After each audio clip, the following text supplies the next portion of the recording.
Well, John, final day coming up. What's your message to the players going to be going into that fixture? It's sort of business as usual, and try and enjoy the final day. Try and go out on a high. There's quite a bit to play for in terms of league position with this one, which has fallen on the last day of the season where it's 8th versus 9th, and so we've got a lot of pride to play for there. We really do want to make sure that we finish ahead of Wycombe and finish as strongly as possible. That's a really important thing for us, and finishing at home as well. After everything that's gone on this season, I think we owe everybody a performance and hopefully a result as well. So, just go and play with a lot of positivity and a lot of freedom and try and put a good display on. And I suppose in terms of performance, you'll really want to go and build on what you put on last week against Derby as well.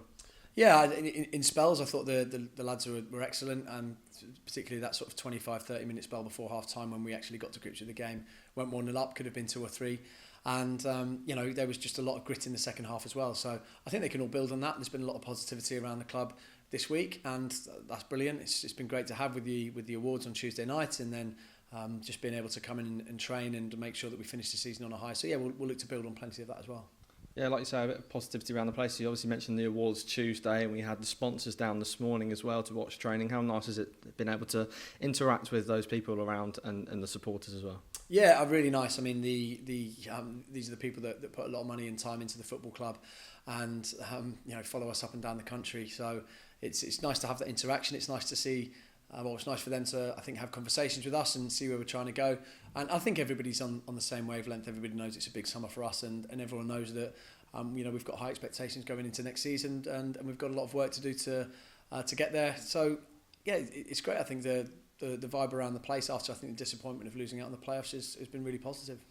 Wycombe have also undergone a managerial change this season, like ourselves. What are you expecting from them under their new look gaffer? Yeah, I mean, I know Matt Bloomfield really well. I played with him at Wycombe many years ago, and he did a fantastic job when he went to Colchester, albeit for a short period of time, but he took them from where they were really struggling at the bottom end of the league to out of trouble, and he's taken over at Wycombe, and it's been a difficult job, I think, following Gareth Ainsworth, and I know he wants to implement his own style of play and put his mark on things, and I think he's done a pretty good job of that so far, and again, it's going to be a big job for him going into next season, and really, I think, revamping everything that's going on there and really pushing on and like I say, putting his own mark on everything. So I think he's done a fantastic job so far, and again, they're going to come here and try and disrupt things on the final day, and they're going to be vying for that 8th place as well. So I think we've got a good game on our hands. What's the team news looking like? What's the squad looking like in terms of injuries?